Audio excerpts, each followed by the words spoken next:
Welcome back. We are so glad to have you stay with us on this very important mission of transportation in the town of Pahrump. We've covered so much about vet trans and talking to the veterans. We're still talking to veterans, and now we're talking to the entire population of Pahrump because we're talking about local bus transportation. And with these two wonderful people and their team that have put together so much just to get the vet trans program going, and they've also got buses available for local bus transportation.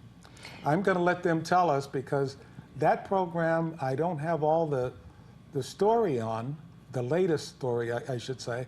I have the history. I know we've been trying it for a long time. So Susan and Albert, I'm going to rely on you to bring our listeners and our viewers up to speed on what's happening with local bus transportation. Well, if I can, I want to quickly jump in here. You know, we've talked about transportation and the need for transportation, and we recently have had something happen that really, again, shows the need for transportation. So we are involved now. There is something called RAM, Remote Area Medical, and it was started by a philanthropist, Stan Brock, and they go into various communities. They go around the world, and they provide free dental, vision, and general medical to anyone who wants to show up. It's absolutely free. No questions are asked, whether you have insurance, your name, anything like that. But now, for the first time, they're coming to Pahrump. And they're going to be here the end of September, September 29th through October the 2nd, I believe. We're going to be talking about this more over time. But again, this shows how important transportation is, because the 3 days, or actually 2.5 days that they're here, people are going to need to get to the Nye County, Nye Communities Coalition, which is where these doctors and nurses are going to be providing this service.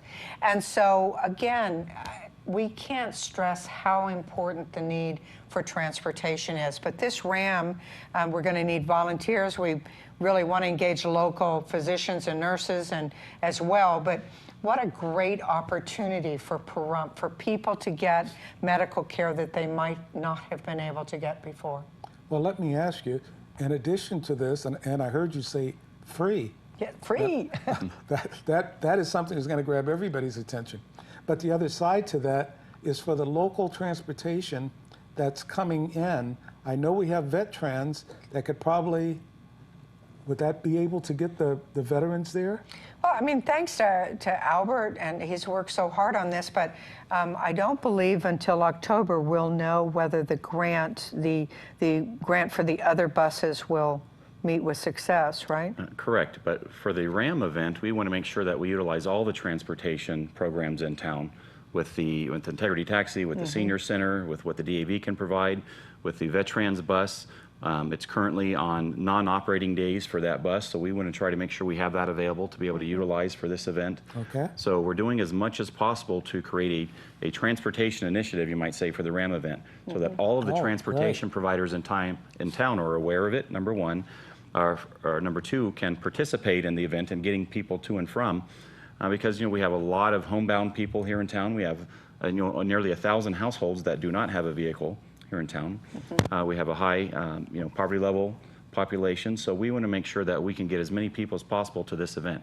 Because like Susan said, the first time in town for this event on that weekend, where they have free medical, free dental, or free vision, free medical, and free dental care, that they get there and get treated. And so having this transportation available to them is one of the things we're working on to make it a very successful event. It's truly outstanding. You're hearing it here first, and this is something, again, I like the word free.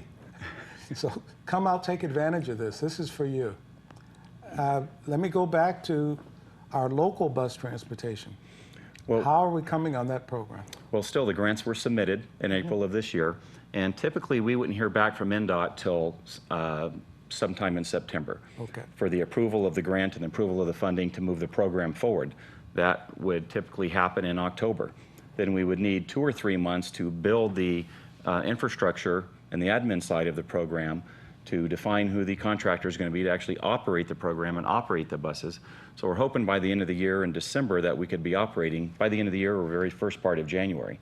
Okay. But we're still in the holding pattern now with our grants with NDOT.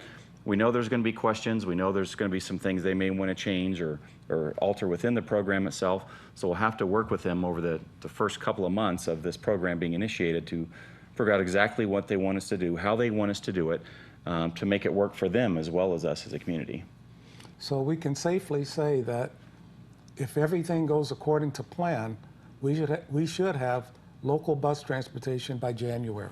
Right, that is the ultimate goal, absolutely. And so everybody listening and everybody hearing this program should probably show their support in some way for this local bus transportation. Yes, I mean, we know that perhaps there might be naysayers out there that say, we don't need transportation, and it's couldn't be more incorrect. Transportation is needed on so many different levels, as we mentioned, this RAM event being one of the needs. But just look at us right now. Here we are in the heart, the very core of summer. It's over 100 degrees, and I continue to see people out there walking. Walking. Every morning when I'm on my way to work, I see several people who are walking, and it breaks my heart, and I can't wait. I'm hoping that everyone will realize the need for this. So.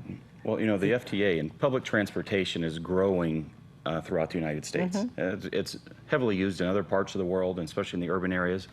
But in more modern countries, but in the United States, it's growing at a regular rate that's, so the funding is a big problem for the government and the FTA, and that's why locally we have to create some of our own funding for match for the program, because of the amount of money that is put out by the Nevada Department of Transportation through the Federal Transit Administration is, it's getting tighter and tighter because the need is getting so much greater, and more people are moving to public transportation for the cost savings.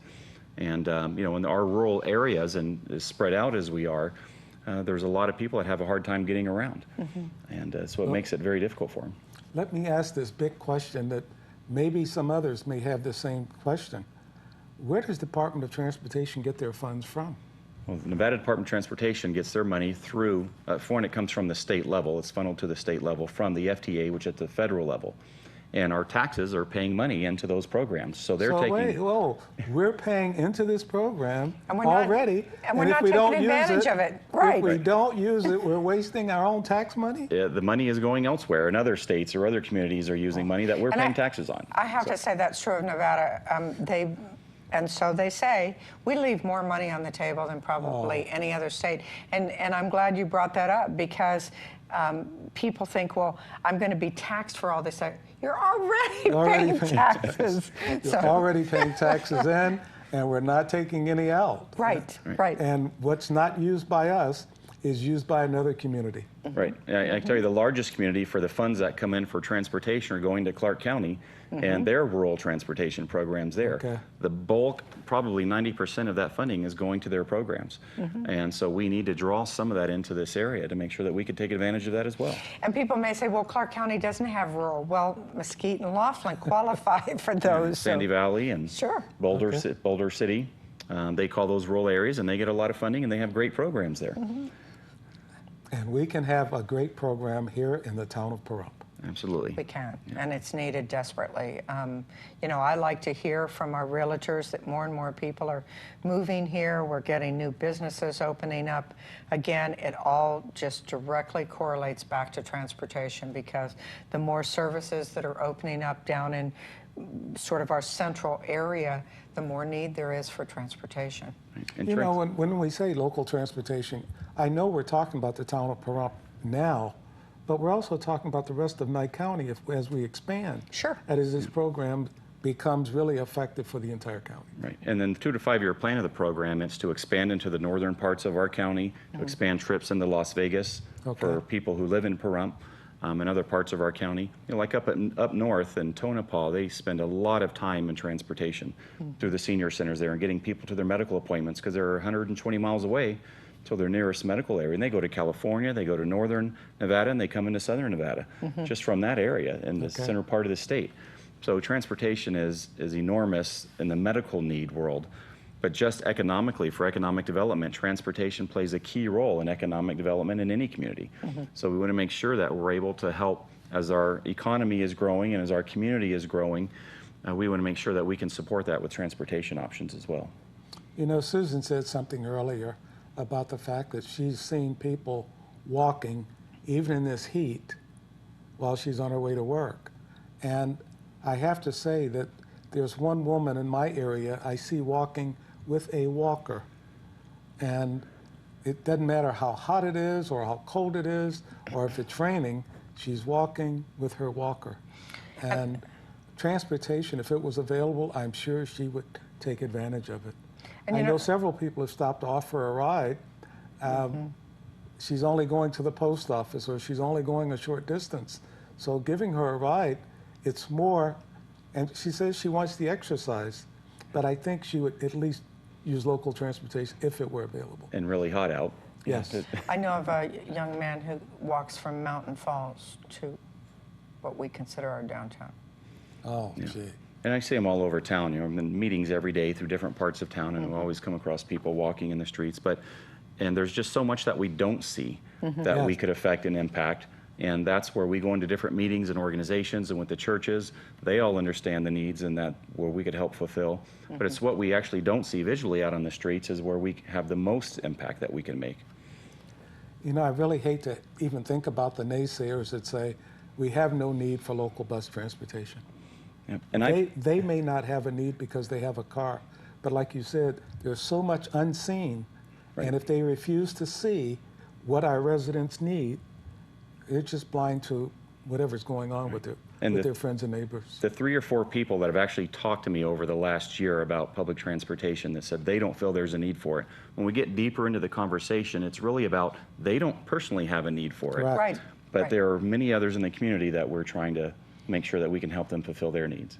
I mean, statistically, we have over 4,000 people that might be challenged with physical problems, and that's a lot of people, Tom. That's a lot. Yes. We have over probably 10,000 seniors. Yeah. I think when we talk about the fact of just having compassion, you talked about the local churches. These are people that have compassion for the rest of our citizens, and that's what we need to do, and looking at the needs and everything else that they might have. You know, we're already out of time, and I really want to thank both of you for coming. Thanks so much Thanks for for having having us us. back. And for providing so much invaluable information to our entire community about transportation, whether it's VATTrans or whether it's just local transportation for Pahrump now and Nye County later. And don't forget this medical event that's happening end of September. Think about that, write it down, and be prepared. Thank you.